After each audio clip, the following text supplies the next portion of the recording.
कार्यशाला थी, क्या मुख्य बिंदु निकल के आए? आपने कहा कि क्या क्या चुनौतियां रहेंगी, क्या क्या दिक्कतें सामने आ सकती हैं, पश्चिम का क्या माहौल है, क्या कमजोरियां हैं, क्या ऐसी बातें निकल कर समझ में आई जो आपको लगता है कि उसके बाद लोकसभा चुनाव में इन चीज़ों को दूर कर लेंगे आप लोग? साथियों, सबसे पहले तो मैं धन्यवाद करता हूं हमारे पश्चिम मंडल के सभी साथियों का, जिन्होंने आज बहुत ही सफलतम जो संवाद एवं प्रशिक्षण, ये जो कार्यक्रम हमने 11 तारीख से और 19 तारीख तक के पूरे प्रदेश में जो 6 मंडल हैं उसमें यह आयोजन होने जा रहा है। इस संवाद कार्यक्रम की शुरुआत हमने 6 तारीख को लखनऊ में प्रदेश कांग्रेस कमेटी से शुरू की, जिसमें हमारे जितने भी शीर्ष नेता हैं उन सभी शीर्ष नेताओं के साथ बैठकर जिन मुद्दों का जिक्र अभी आपने किया, चाहे वो राजनीतिक हो, चाहे संगठनात्मक हो, चाहे यहाँ के संस्कृति से संबंधित हो, चाहे यहाँ के अन्य गतिविधियों से संबंधित हो, उत्तर प्रदेश की कुछ प्रमुख बिंदुओं को लेकर, जिस पर आज ना ही सिर्फ कांग्रेस लेकिन पूरा देश चिंतित है,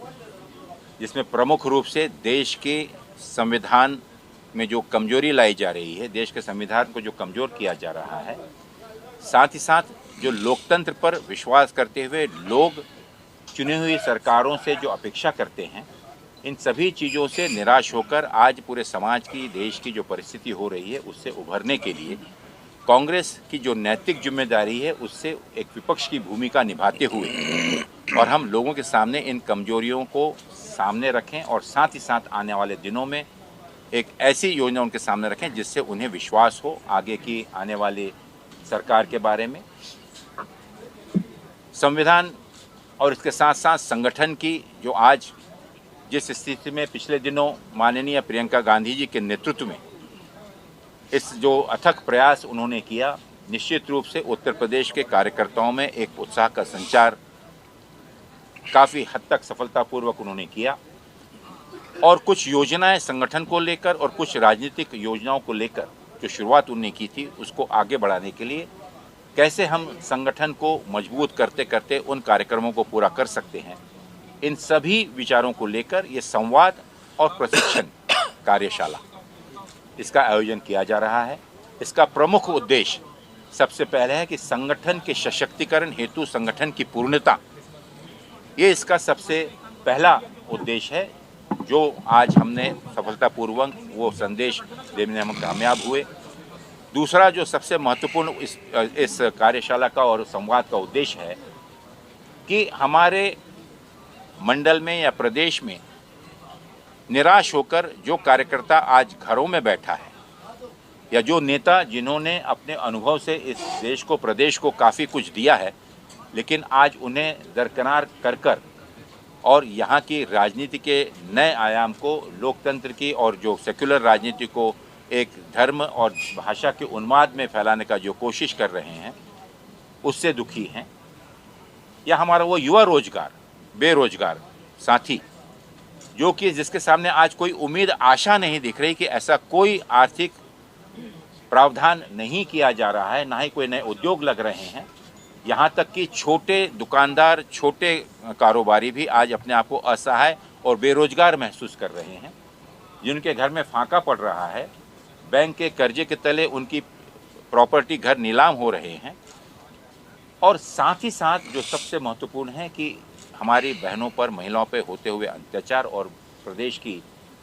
जो लॉ एंड ऑर्डर सिचुएशन है वो एक तरफा, और एटीएफ को एक अपनी फ्रंटल ऑर्गेनाइजेशन बनाकर कुछ विशेष जाति धर्म को जो निशाना बनाया जा रहा है, इन सब से आतंकित होकर उन लोगों को धाड़स और हिम्मत बनाने का काम और कार्यक्रम इस संवाद एवं जो हमारा जो संवाद यात्रा है, जो यह संवाद कार्यक्रम है, जो सतत 6 तारीख से शुरू हुई है और अगले 6 तारीख को उत्तर प्रदेश के प्रदेश से लेकर जो हमने पिछले दिनों किया, हमारे 6 मंडल में हम करने जा रहे हैं और उन 6 मंडल के साथ साथ यह यात्रा हमारे 75 जिलों में 13 तारीख से 23 तारीख तक के पूरी होगी और साथ ही साथ 15 जनवरी से लेकर और 6 फरवरी तक यह यात्रा हमारे जितने भी 844 ब्लॉक्स हैं उसमें यह यात्रा पूरी होगी, जहां पर विशेष रूप से जो कार्यक्रम इन्हें दिए गए हैं संगठन सशक्तिकरण के साथ साथ आने वाली लोकसभा चुनाव की चुनौतियों को संगठन की मजबूती के साथ बूथ स्तर पर कैसे मजबूत किया जाए। दूसरा, क्राउड फंडिंग के लिए जो एक प्रयत्न माननीय कांग्रेस अध्यक्ष मल्लिकार्जुन खड़गे जी के निर्देशन में पूरे देश में एक जो अपील उनने की थी उससे कैसे लोगों को जोड़ा जाए। तीसरा, आदरणीय राहुल गांधी जी की जो भारत जोड़ो न्याय यात्रा जिसकी शुरुआत 14 तक चरण दूसरा जिसकी शुरुआत पूर्व मणिपुर से लेकर और पश्चिम में मुंबई में समापन होने जा रही है, इस 6000 से भी ज़्यादा किलोमीटर की यात्रा के लिए हमारी तैयारी, उनके स्वागत की तैयारी, उससे लोगों को किस प्रकार से हम ज़्यादा से ज़्यादा समाज के वर्गों को, हर समुदाय के लोगों को उनसे कैसे जोड़ सकते हैं और उस दौरान उनकी उपस्थिति में कैसे उनका स्वागत से लेकर उस संदेश को कैसे जन सामान्य तक पहुंचा सकते हैं। और इस यात्रा को लेकर तो प्रदेश कांग्रेस कमेटी ने 2 कार्यक्रमों का आयोजन किया है। पहला, 14 तारीख को जिस दिन ये यात्रा की शुरुआत मणिपुर में होगी उस दिन प्रदेश के 75 जिला मुख्यालयों से एक न्याय की मशाल लेकर और सैकड़ों की तादाद में, हजारों की तादाद में कांग्रेस का कार्यकर्ता शहर के मुख्य सड़कों पर होते हुए उन सभी वर्ग समाज के लोगों तक एक न्याय की जोत, न्याय की मशाल लेकर राहुल जी के उस न्याय यात्रा का ऐलान जो शुरुआत होगी सुबह, उस संदेश को लेकर जाएगा। और इसी यात्रा को लेकर 26 जनवरी गणतंत्र दिवस के दिन हमारे 842 ब्लॉक्स से जो हमारे ब्लॉक्स हैं वहाँ पर ब्लॉक अध्यक्षों की नेतृत्व में और हमारे प्रदेश के और उस क्षेत्र के जो नेता हैं उनके नेतृत्व में यह यात्रा हाथ में तिरंगा झंडा लेकर और कांग्रेस का झंडा लेकर गणतंत्र दिवस के दिन इस देश के गणतंत्र को जो कमज़ोर किया जा रहा है उसकी मजबूती के लिए और भारत जोड़ो यात्रा जो कि न्याय का संदेश लेकर आ रही है उस संदेश को लेकर अपने ब्लॉक से और जिला मुख्यालय तक की यात्रा करेगा, जो कि समापन होगा जिसका वहाँ पर जुड़ेगी हमारे जिला मुख्यालय में इस यात्रा से। और उस यात्रा को 30 जनवरी जो कि राष्ट्रपिता महात्मा गांधी जी जो कि अहिंसा के ना ही सिर्फ दूत थे लेकिन विश्व में जिन्होंने शांति का पैगाम दिया और जिनके विचारों को मारने के लिए उनके शरीर पर 3 गोलियां दागी गईं, जिस विचारधारा के विरोध में वो खड़े थे, उस आज जो लड़ाई जिसको माननीय राहुल गांधी जी लड़ रहे हैं,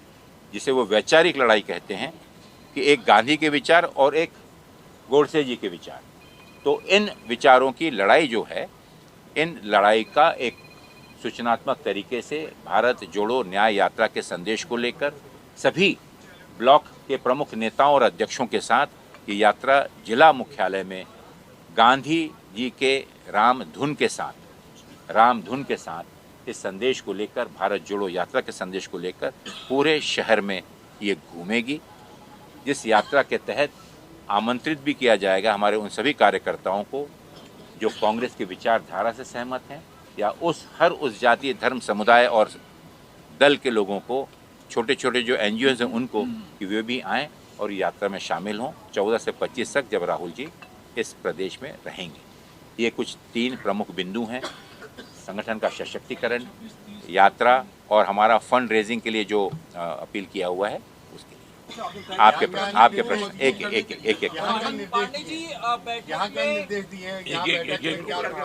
इन्हीं बिंदुओं को जिसका उल्लेख मैंने यहाँ पर किया, इन्हीं बिंदुओं के ऊपर में माननीय जिला अध्यक्षों ने जो सुझाव दिए, जो हमारे कुछ अनुभवी नेताओं ने जो सुझाव दिए, उस आधार पर इस कार्यक्रम के साथ जोड़कर और ये सुनिश्चित किया गया कि सुनिश्चित तारीख के अंदर संगठन की पूर्णता और संगठन सशक्तिकरण के लिए जो कार्य करना है, चाहे वो हमारी प्रमुख कांग्रेस पार्टी और उसके साथ में जुड़े हुए हमारे जितने अग्रिम संगठन हैं, उन अग्रिम संगठनों का भी विश्वास हासिल करते हुए उनका भी एकजुटता के साथ में हम छोटी छोटी ताकतों को मिलाकर कैसे हम सबसे पहले 25 फरवरी तक की इस यात्रा को हम सफल बनाएं, साथ ही साथ चुनाव की रणनीति के तहत क्या क्या तैयारियां हम करें। एक संकल्प भी लिया गया कि प्रदेश में 80 लोकसभा में इंडिया गठबंधन के जो भी नुमाइंदे चिन्हित किए जाएंगे, उनके विजय के लिए कांग्रेस के हर एक कार्यकर्ता अथक प्रयास करते हैं उन्हें सफलता दिलाने में क्या पूरा। संगठन को मजबूत करने के लिए कांग्रेस कवायद कर रही है, जड़ों को मजबूत करने के लिए कवायद कर रही है। आप लोग कह रहे हैं कि भाई आपके कोऑर्डिनेटर्स भी अलग अलग जिलों में नियुक्त कर दिए गए हैं, सभी 80 लोकसभा सीटों पर आप लोग तैयारी कर रहे हैं। लेकिन गठबंधन को लेकर जैसे आपने बताया कि भाई गठबंधन के प्रत्याशी को जिताने के लिए अगर आपका प्रत्याशी वहाँ पर नहीं भी खड़ा है तब भी वहाँ पर आप लोग पूरी मशक्कत के साथ जुटेंगे। क्या बहुजन समाज पार्टी को भी आप गठबंधन में शामिल करने का प्रयास कर रहे हैं, और क्या बहुजन समाज पार्टी के साथ आपकी वार्ता चल रही है? क्योंकि अखिलेश यादव ने जो संकेत दिए बहुजन समाज पार्टी को लेकर, उन्होंने कहा कि भाई वो बड़ी नेता है, उनके बारे में कोई इस तरह की बयानबाजी ना करें। आप क्या सोचते हैं, कांग्रेस क्या सोचती है बहुजन समाज पार्टी से? अब इतने बड़े नेता जो प्रदेश का नेतृत्व कर चुके हैं, अखिलेश जी ने जब कह दिया तो मेरा बोलने का क्या संबंध है। और स्वाभाविक है कि बीएसपी जो है, बहन मायावती की पार्टी जो है, अभी तक के इंडिया गठबंधन का जो एक ब्लॉक है जो गठबंधन की के अंदर में, वो शामिल अभी तक नहीं हुई है। अब वो उनके व्यक्तिगत जो भी कारण हो, तो स्वाभाविक है कि सभी चाहते हैं कि समवैचारिक जितनी भी लोकतंत्र पे विश्वास रखने वाली, सेक्युलरिज्म पे विश्वास रखने वाली जितने भी विचारधारा के छोटे बड़े पक्ष हों, तो उससे एक ताकत बनेगी अगर, और कोशिश होनी चाहिए कि भारतीय जनता पार्टी के सामने एक गठबंधन का एक उम्मीदवार खड़ा हो, और इसको तभी मुमकिन होगा। तो ये तो निश्चित रूप से जो आपने कहा और जो अखिलेश जी ने कहा कि बिल्कुल सही बात है, उसको हम कहीं भी दोहरा नहीं रहे। और स्वाभाविक है लड़ने के लिए प्रयासरत है क्या कांग्रेस ही नहीं, पूरे इंडिया गठबंधन 80 सीटों पर लड़ेगा, 80 सीटों पर लड़ेगा। और गठबंधन के तहत जो भी सीटों को लेकर है, कोई किसी प्रकार का मतभेद नहीं है, ये मैं स्पष्ट कह दूं। परसों भी भेंट हुई, माननीय अध्यक्ष जी भी उसमें शामिल थे, हमारी सीएलपी के नेता भी उसमें उपस्थित थीं, और हमारे प्रदेश के उनके भी वरिष्ठ नेता उपलब्ध थे।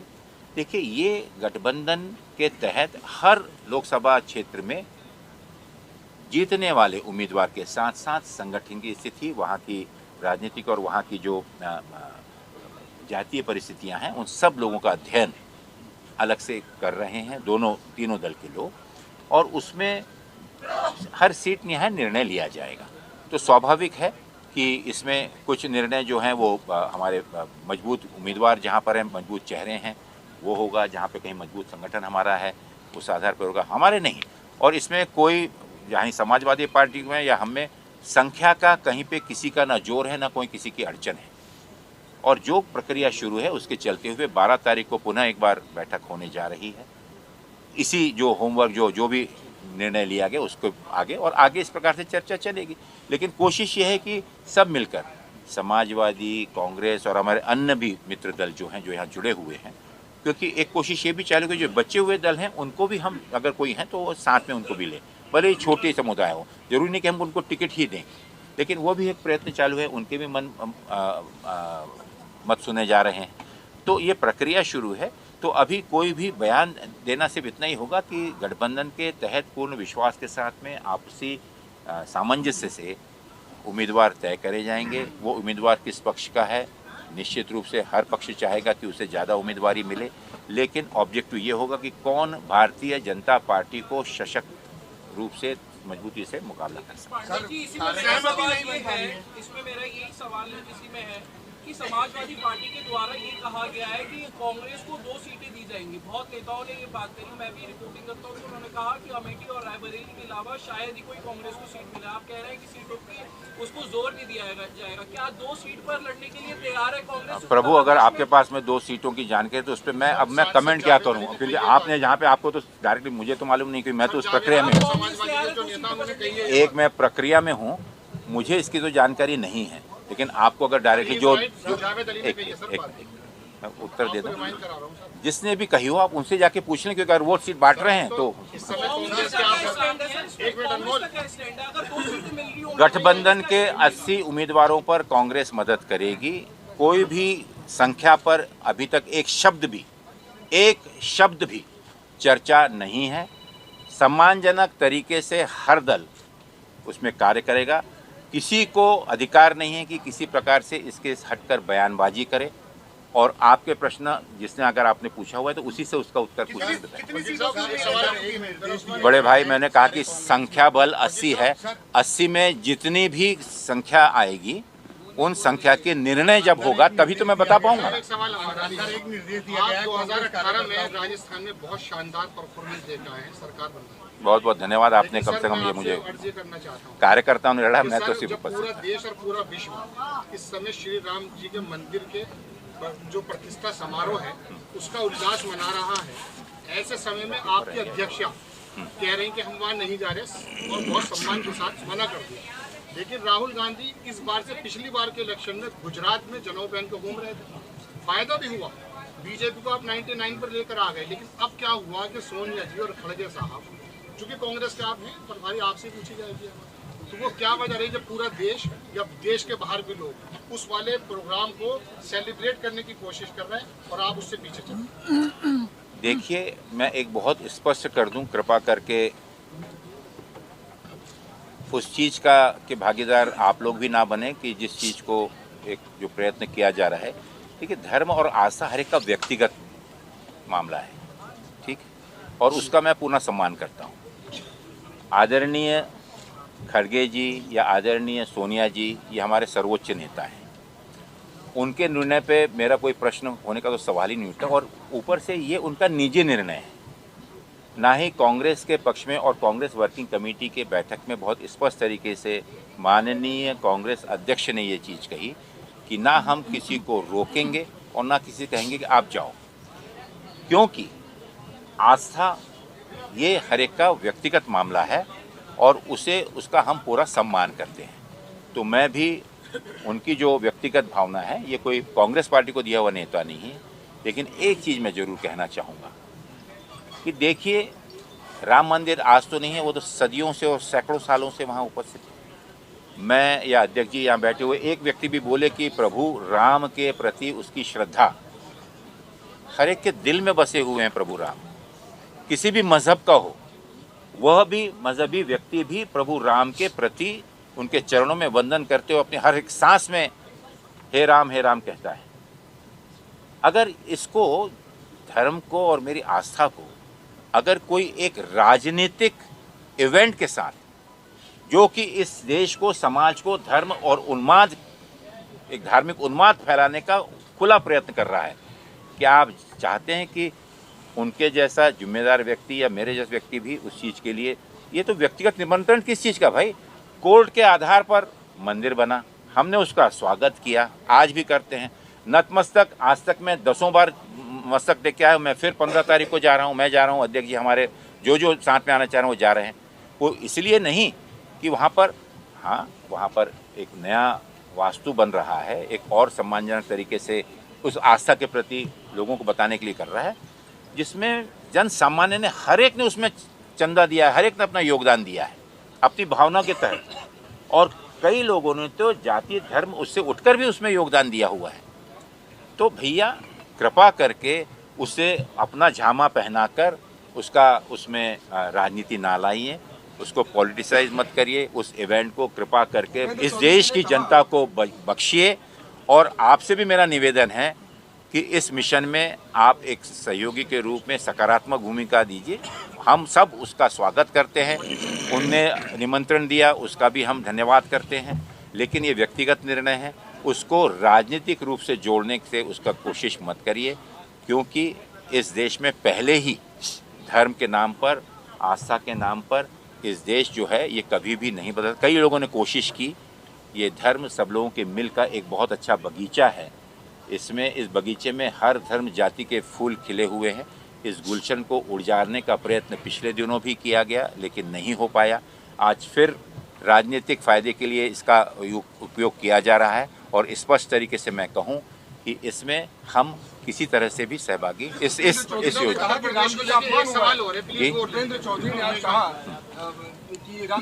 मैं उपेंद्र चौधरी का नाम प्रवक्ता हूं,